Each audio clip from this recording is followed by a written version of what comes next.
But all of a sudden in May, it's like it has this breezy feel to it, and everybody's changing their attitude, and it's like, yeah, okay, let's just transition, let's do this. And here you receive the Death card, but the best thing about it is the clarification card is the Wheel of Fortune. The fates of fortune are on your side. And you have to take advantage of this auspicious time, because the window of opportunity will eventually close as the cycle of the wheel goes down. And up above in your sacrum or pelvic for awakening and arousing, you receive the Hierophant and the Queen of Cups. I'm going to discuss them together because they're very relevant.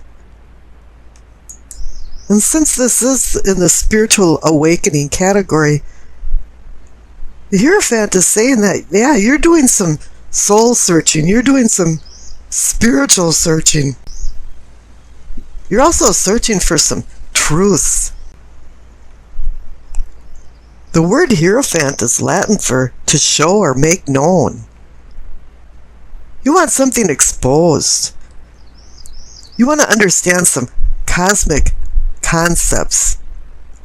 You want to enhance some connection to the divine and bring it down to the earthly realm. That's why there's the presence of the Queen of Cups. She's earth. She's indicating earthly love. And this brings in the idea of agape, which means love in Greek, but in modern days it's more like brotherly love. It doesn't have a sexual connotation to it. And here you've got a cosmic Hierophant connected to the earthly Queen of Cups for love and emotions. It's like you're seeking a higher self, somebody that's going to be doing things without desire, or maybe said best, giving unselfish love. And this seems to be the quest of your spiritual self, and this seems to be the quest of your spiritual awakening. Now up above in your solar plexus for sensing and feeling, you receive the Sun card twice. This indicating that there's a new day dawning. It's offering clarity, understanding, and fulfillment. Suddenly things are coming into focus from the nourishing lifeline rays of the sun. It's like there's some kind of purification going on. You know, you've been walking in the obscure path of the moon, and all of a sudden the sun rises. The sun portends success, abundance, and joy. That your unconscious inner self is in balance with your conscious fore self. As usual, there's rocky roads ahead, but you're optimistic and emotionally prepared for what comes your way now. You've overcome your shadow self. And the illumination of the sun is a spiritual enlightenment. And that's what you are seeking down in the pelvic and sacrum area with the Hierophant. A spiritual enlightenment. A light that draws you towards it. You know, the word illumination in Latin actually means spiritual enlightenment. But to acquire the happiness of the sun, you need to have simplicity. It just boils down to honesty and sincerity. Unpretentiousness that brings an indescribable wholeness of being. All of a sudden now you're just feeling the joy of living and the delight of being alive.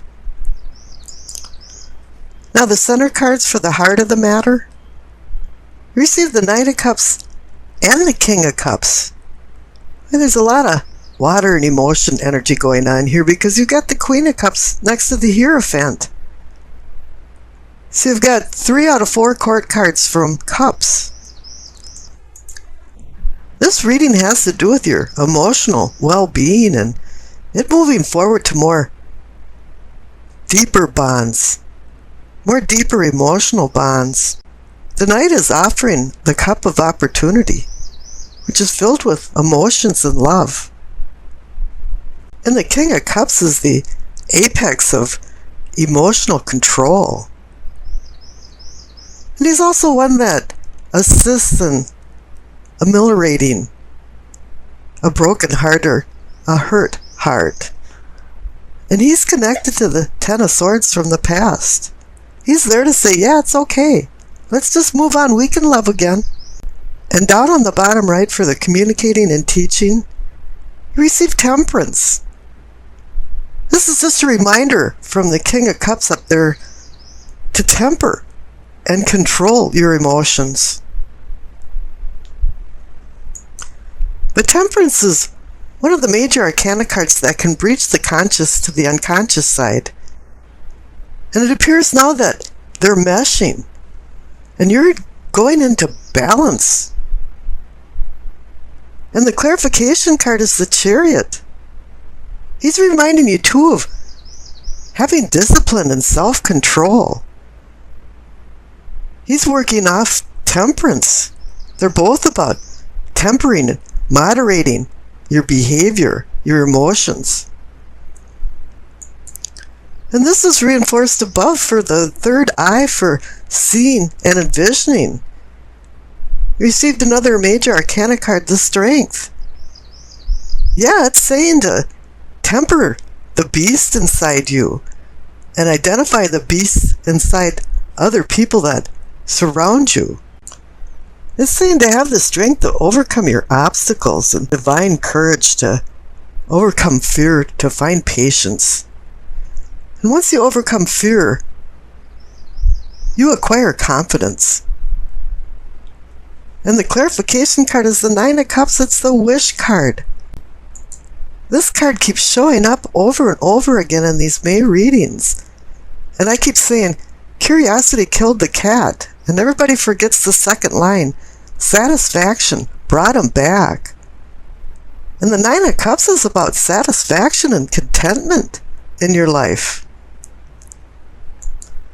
Now up above, for the crown of knowing and understanding, you receive the Queen of Cups again. So this is connected to the Hierophant and Queen of Cups down in your spiritual awakening. She's connecting again to the Hierophant for seeking the truth, finding love, knowing what agape is, knowing that you're searching for brotherly love as well as intense carnal love. But once again, there's a few storm clouds over the kingdom because the clarification card is the Three of Swords.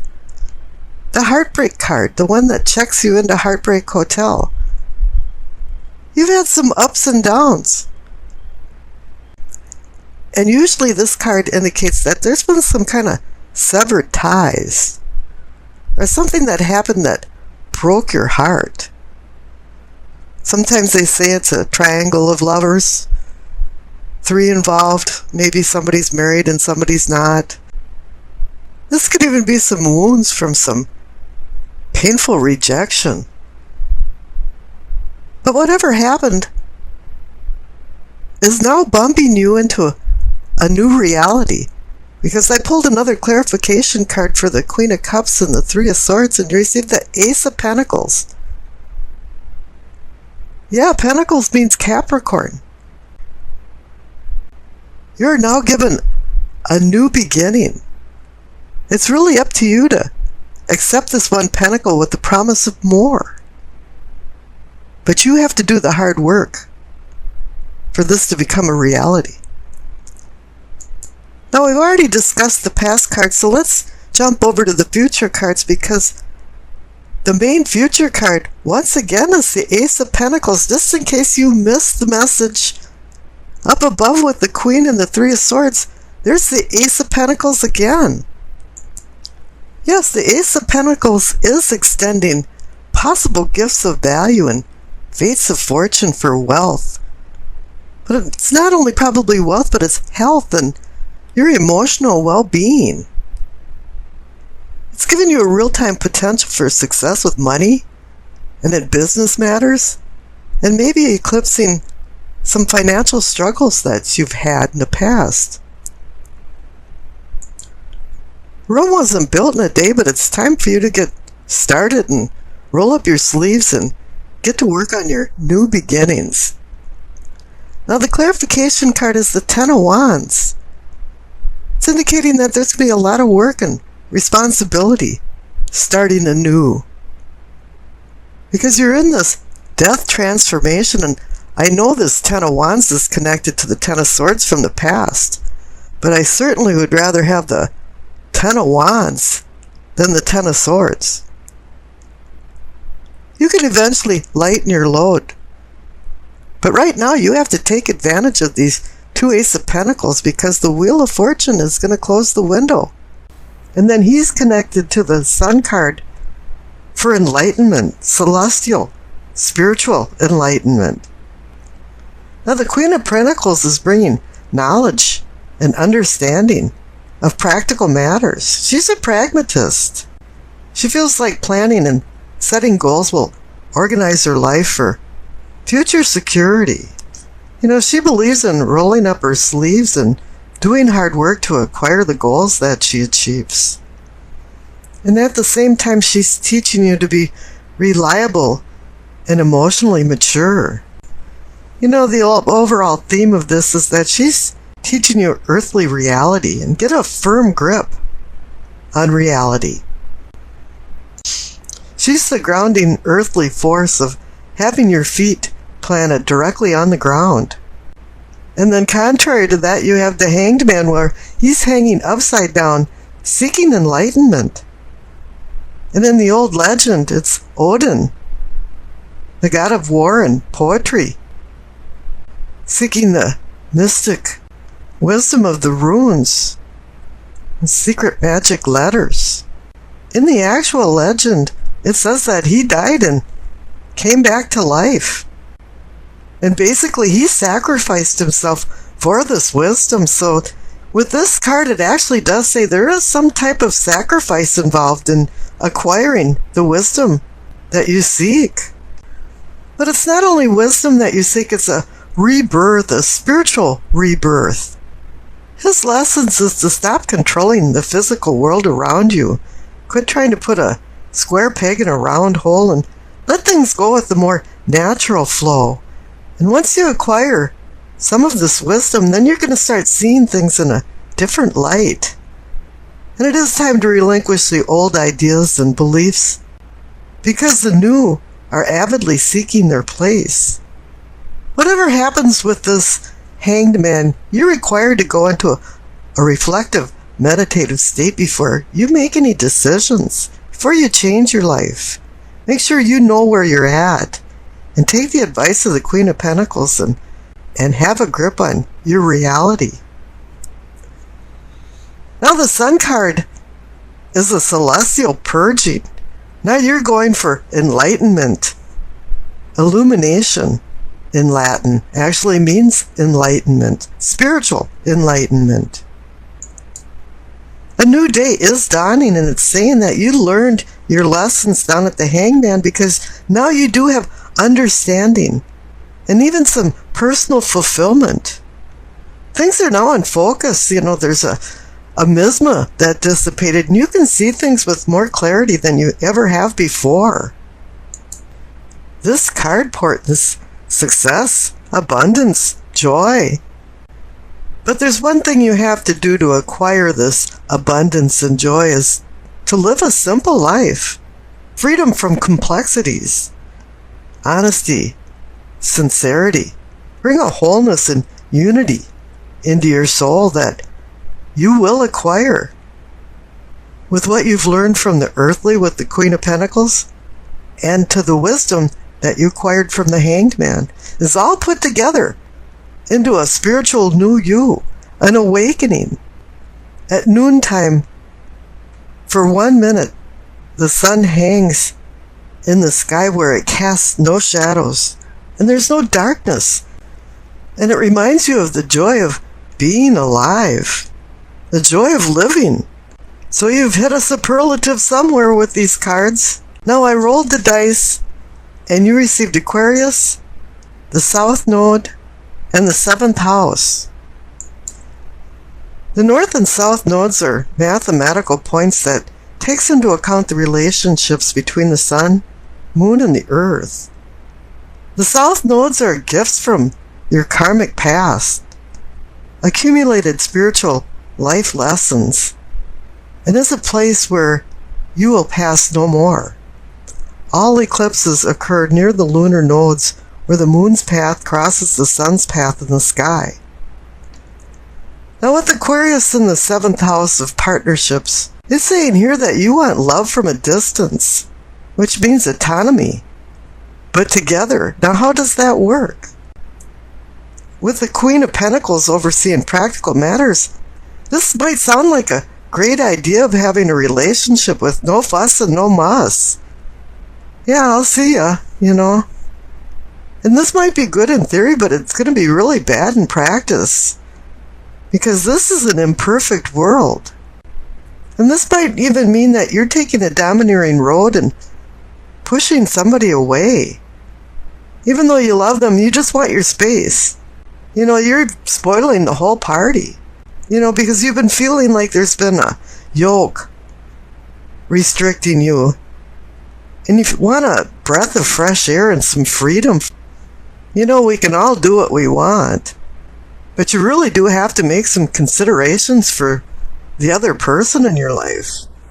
And if you've been doing this, it's going to be throwing you into the hanged man reflective mode. You have to acquire some wisdom and some reality that the Queen of Pentacles is offering you. If you think that your significant other is just a friend, I think you're going to have a few problems here.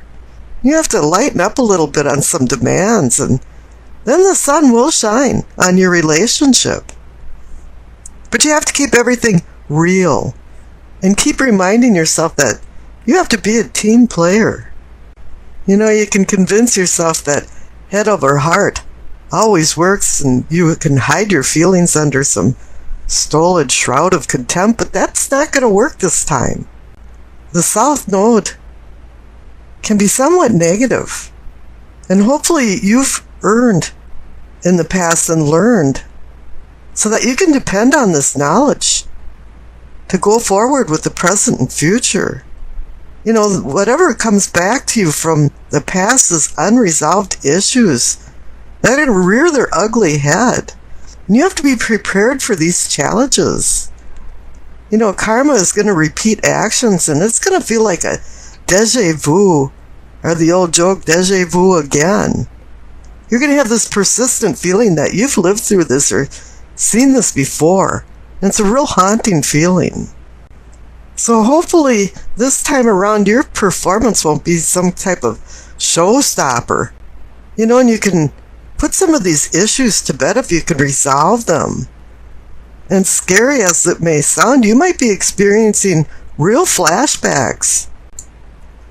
And if all this is true, the Queen of Pentacles is going to help you batten down the hatches and remind you not to lose touch with reality.